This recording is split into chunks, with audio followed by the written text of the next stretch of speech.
What's happening, ladies and germs? This is the PackerMan, and welcome to tonight's edition of All Elite Wreview, where tonight we are going to be reviewing the third episode of AEW Dark, which took place during the Philadelphia show.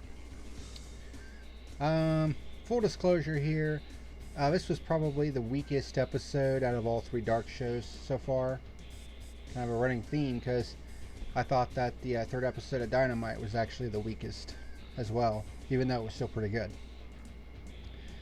But let's go ahead and run through all of the matches real quick. There were 3 matches in total. Let's just go ahead and blaze right through it. The first match was Brandon Cutler against Joey Janela. Of course, Janela coming off that pretty damn good match between himself and Kenny Omega. And they had themselves a rematch on tonight's episode of Dynamite. I'm recording this on Wednesday. Of course, after Dynamite, because I was busy watching it. But highlights between the Cutler and Janela match.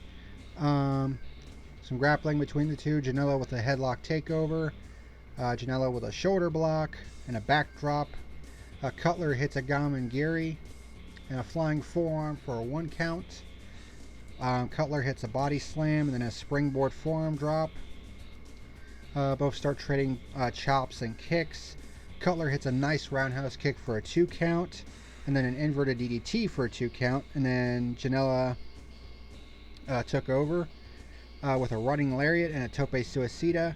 And then he does like an around the world flying back elbow where he ran around the ring and jumped off the stairs.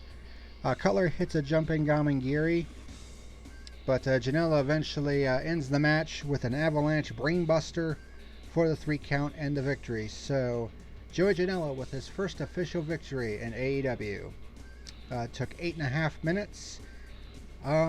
Just an amp match. I gave it 2.25 stars out of 5.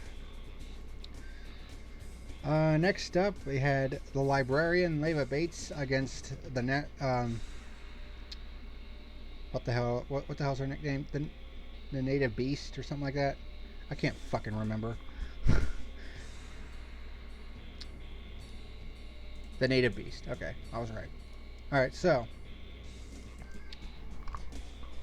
head itches.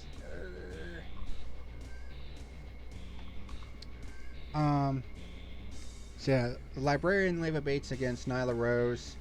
Obviously, they gotta build Nyla back up with some victories because she's pretty far down in the rankings at the moment.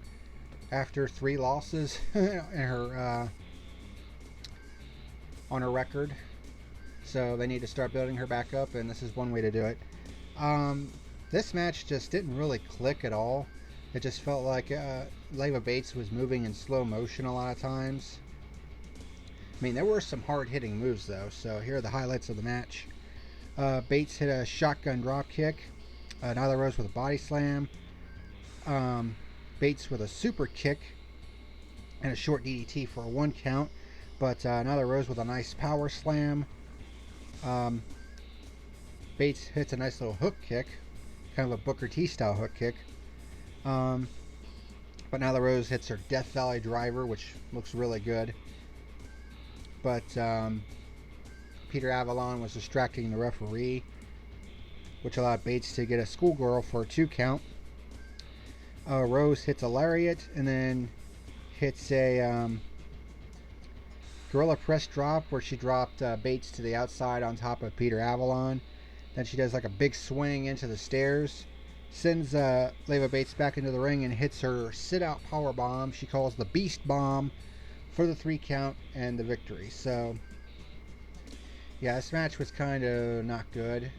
I mean, obviously Nyla Rose is still a bit green, and Leva Bates, I mean, she needs to show a little more energy because it looked like she was just in slow motion that entire match. I give this match 2 stars out of 5. And then we had a big 8-man tag match, and this one was all over the place.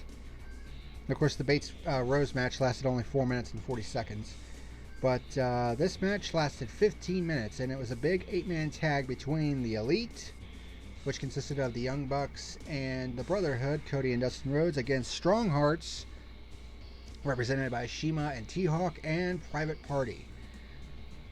A lot of highlights came out of this match. Um, Shima started it out with a crucifix. Um, Cody with of course, his layout uppercut. And Shima countered with an overhead chop. And basically everybody started to come into the ring and stand off against each other.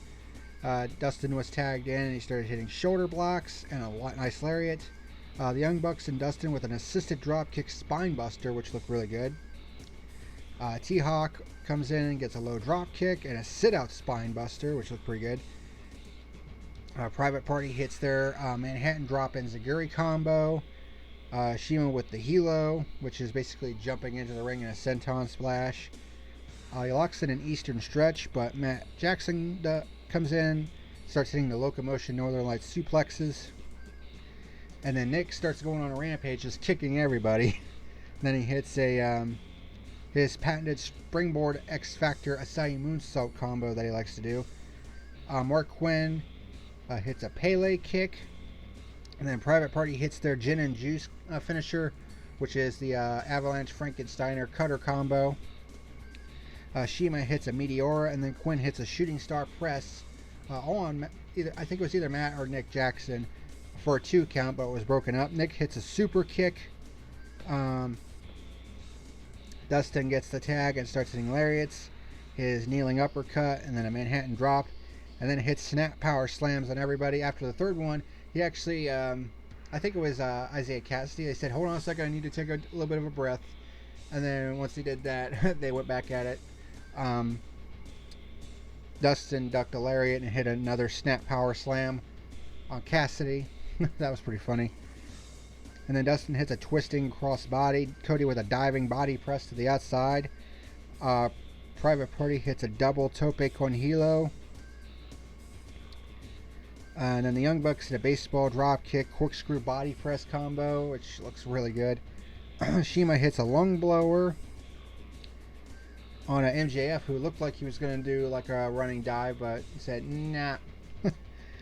Cody hits the crossroads on Shima. T-Hawk hits a lifting knee strike. The Young Bucks come in with their super kick party. Isaiah Cassidy hits a double Frankensteiner on both of the Young Bucks, but the Young Bucks come back with yet another super kick party. And then the Elite hits a super kick party on all 4 opponents. Like I said, this is just the highlights. There's a lot of them. And then the Elite set up Shattered Dreams and hits everybody with Shattered Dreams. And then Dustin hits the suplex neckbreaker, spinning neckbreaker he calls the Final Reckoning now, for the 3 count and the victory. I gave that match 4 stars out of 5. And that was the extent of AEW Dark in Philadelphia. Not much to it. As for my final rating for the show overall, I'll give it a 5.5 out of 10. Like I said, it was the weakest out of all 3 Dark shows so far. But wait until I review the Pittsburgh show, because AEW Dynamite in Pittsburgh, that was the hot shit. I mean, that was probably the best out of all 4 episodes so far. And we already seen some good shit out of them. So look forward to that. So I know this episode of All Elite Review was kind of quick, but I mean, it's AEW Dark, so not really much to it. Gonna go a little more in depth with Dynamite, though, coming on Friday. So thank you very much for watching. And until next time, this is the PackerMan signing out. Bye. Well, that is all for today's video. Thank you very much for watching. Be sure to rate, comment, favorite, like, and subscribe to my channels here on YouTube.com and over on BitChute.com. If you would like to sponsor my channel, go to my channel page at subscribestar.com. Thank you very much for watching, and until next time, this is the PackerMan signing out. Have a good one.